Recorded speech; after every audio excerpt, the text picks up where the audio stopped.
Maaga kaming gumayak kanina kasi may pasok si Manoy. Huling linggo na ng pasok nila.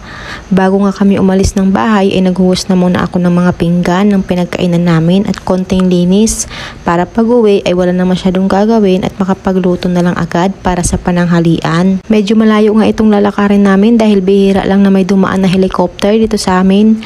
Alas 8 ang pasok niya at alas 11 naman ang labas. Dahil wala nga si Daddy ay napilitan kami maglakad papuntang kanto. Buti na lang di kami natagalan sa paghintay ng helicopter. Agad kaming nakasakay dahil nga nagmamadali rin kami kasi bibili pa ako ng pambaho na pagkain ni Manoy. Wala kasi ako nabili dahil sarado pa mga tindahan. At pagdatingan namin ay pinatay ko na rin tong cellphone bilang respeto na rin sa guro nila. Alas 11 na nga na makalabas sila. Naglakad ulit kami papuntang sakayan ng helicopter at habang kami ay naglalakad, panay kwento ni Manoy, tuwang-tuwa siya sa mga stars sa kamay niya. At bago nga kami umuwi ay bumili na muna ako ng 3 piraso ng tokwa. Ipangahalo ko sa kangkong na dala ni Daddy kahapon. Tapos nga naming bumili ay umuwi na rin kami. Karatingan namin ng bahay ay agad kong pinagbihis si Manoy dahil lalaban ko ang uniform niya para bukas. Tapos ay agad na ako nagluto para sa aming pananghalian. Medyo nagugutom na ako dahil sanay akong kumain ng maaga. Pagkatapos ko nga magsaying ay pinarito ko na itong mga tokwa. Medyo tostado ang gusto kong luto nito. Habang nagpiprito ay hinimay ko na ang mga kangkong at nagayat na rin ako ng mga sangkap. Simpleng adobo lang ang gagawin kong luto dito. Ang importante may ulam. Nang maigisa ko na nga ang kangkong at matimplahan na rin ay inilagay ko na ang mga tokwa. Nilagyan ko na rin ng suka.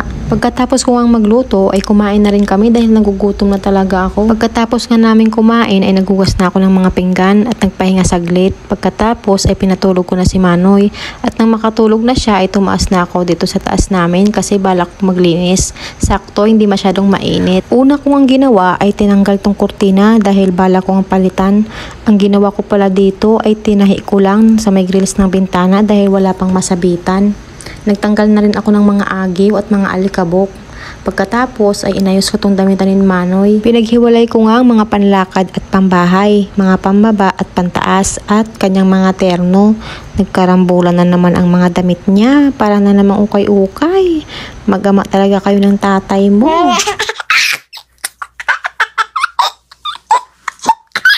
Dinagdagan ko na rin ang isa pang box para magkasya at mas maayos na mailagay ang mga damit at upang di magusok. Katapos ko nga mag-ayos ng mga damit ay nagwalis na ako at tinanggal ko na rin yung mga alikabok sa mga kasulok-sulukan. Sunod naman ay tinanggal ko tong mga punda ng unan para mapalitan na. May nakita na kasi akong mga mapa kaya nagdesisyon na akong labahan na tong mga punda. Hindi ko nga naibilad tong mga unan kasi makulimlim na ang panahon, wala ng araw. Pati nga itong kobre kama ay nalis ko na rin para mapalitan. Nag-iisip rin ako kung labhan na itong pinaka-cover ng foam dahil malalaki na yung mapa na nakikita ko.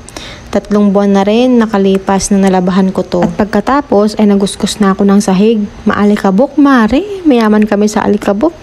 Sa mga oras na ito ay ramdam ko lang ang pagod kaya nagdesisyon akong bukas naman ako sa baba maglinis. Pagkatapos ko nga punasan yung sahig ay dito naman ako sa hagdan na isa-isa kong pagpunas kasi maalikabok na rin. Sa totoo lang nagugutom na naman ako.